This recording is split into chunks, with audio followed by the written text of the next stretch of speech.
Okay, welcome to Les Matières, part 2. Now again, what we're really talking about here is object pronouns and how they might be used when talking about your favorite or disliked subjects. And then in the next video, we'll look at completed answers about those, about favorite subjects. So we're going to make a few more points here about the use of object pronouns. The first one is the placing of the object pronoun. So we said the last day, basic idea, if you were saying she helps me or I like it and so on, the me and the it, the me and the le or la goes in front of the verb is the basic idea. Now let's say we have, if we're in a what's called a compound tense like passé composé, where there's two parts to the verb. So she has helped, elle a aidé, or she helped. Now, if you want to say she has helped me a lot. So my English teacher is wonderful. She has helped me a lot. So again, if anyone wants to pause and have a little think about where the me will go in. So as you'll recall from the last day, it's me is the term. So it's just a place, the same word as the English, just the placing of it is a tricky bit. So we're going to say elle m'a beaucoup aidé. So the me slots in front of the avoir bit, the auxiliary verb, or the être bit, if you're in passé composé, where you have the two parts. The beaucoup goes there. Now, if you have a direct object pronoun in front of the verb in passé composé, there's a potential agreement. If you were a feminine me there, there's an extra e, but we're not going to dwell on that just at the moment. It won't affect the pronunciation for oral purposes, so we can come back to that, but we won't dwell on it now. Now, say you're saying j'ai toujours aimé la comptabilité, so I have always liked accounting. So you've already said counting is my favorite subject. You want to say I've always liked it. So again, if you want to pause and have a little think about that. Well, the it, if you were paying attention the last day, it'll be la. And the placing of it, it's je l'ai toujours aimé. Always liked it. So again, the la slotting in front of the auxiliary verb, the avoir bit. And just that minor point, you have an extra, because the comptabilité is feminine, extra e on the ma, but it doesn't affect the pronunciation. So let's try a negative sentence. So say we're saying je n'aime pas du tout l'économie. I don't like economics at all is the du tout. So again, if we want to say, if we're talking about your least favorite subjects, I don't like it at all, referring to economics. If you want to have a go at that, you'll have to be quick, because I'm about to reveal it's je ne l'aime pas du tout. So the point we're just making here, if it's a negative sentence and you're inserting the object pronoun, the me or the le or the la, so it'll come after the ne and before the verb. Je ne l'aime pas du tout. I don't like it at all. What's next?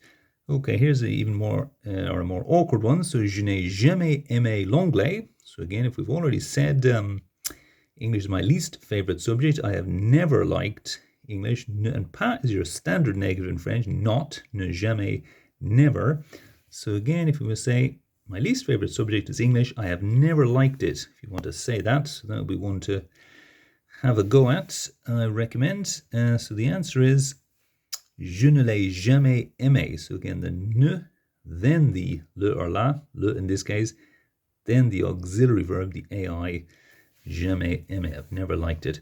Now, here's a different kind of sentence. Say we're talking about your, well, biology teacher. If you say, elle essaie d'encourager les élèves quand nous sommes stressés.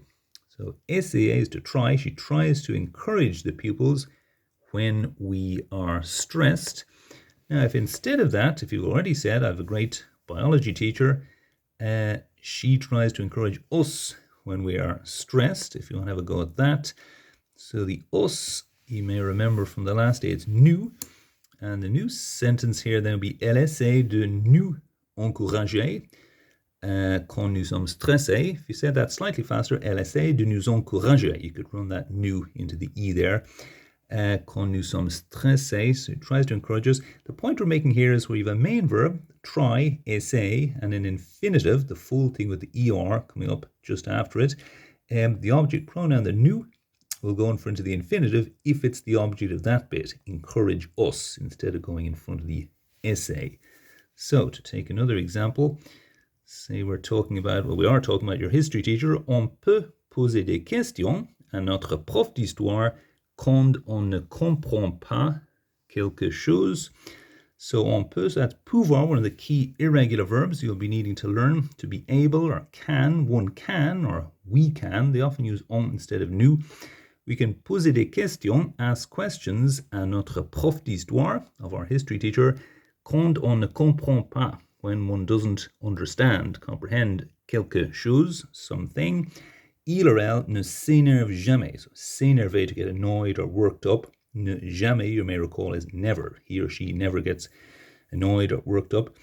Now, if instead of saying that, you've already established your history teacher is wonderful, you want to say, we can ask him or her questions when we don't understand something. So you may remember from the last day where there's an a between the verb and the object. We say it's an indirect object. Maybe just grab that sheet. Let's have a quick look at those. So we said you had direct object pronouns and indirect. So in this case, we're going to say one can ask him or her questions. We're going to have to go to the indirect side and use lui. So our new sentence, we can ask him or her questions when we don't understand something. On peut lui poser des questions quand on, etc. So again, the point we're making here is we have main verb, peut, can, infinitive after it. The object pronoun goes in front of the infinitive bit if it's the object of that bit. Ask him or her. Now, we'll take a slightly different situation. Say you said about your teacher was kind of funny. Your chemistry teacher will say, elle fait rire les élèves. Now, faire, normally to do or make, but if you have an infinitive after it, a verb straight after it, it's make is the meaning. Someone's making someone do something or making something happen, and the word order is a little bit different relative to the English.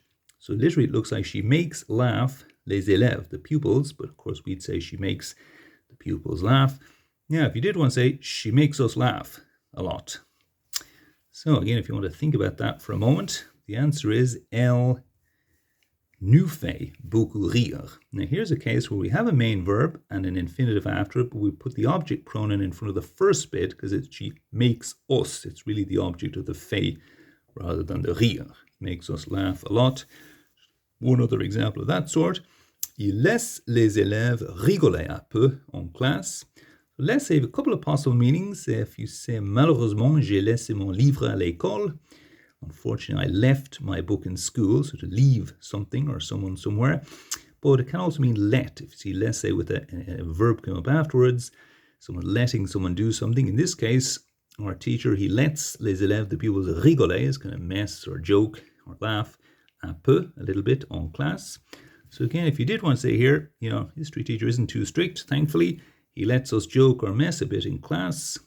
So again, if you want to pause on that one, the answer is il nous laisse rigoler un peu en classe. So it's another example with a main verb and an infinitive, but we're putting the object pronoun, the me or le or nous or whatever, in front of the first verb because it's the object of that one. Lets us mess or joke a bit in class. Okay, so that's it for this one. Again, just to remind you, if you want a one-to-one lesson, that's my email, keltony at, you can see that, gmail.com.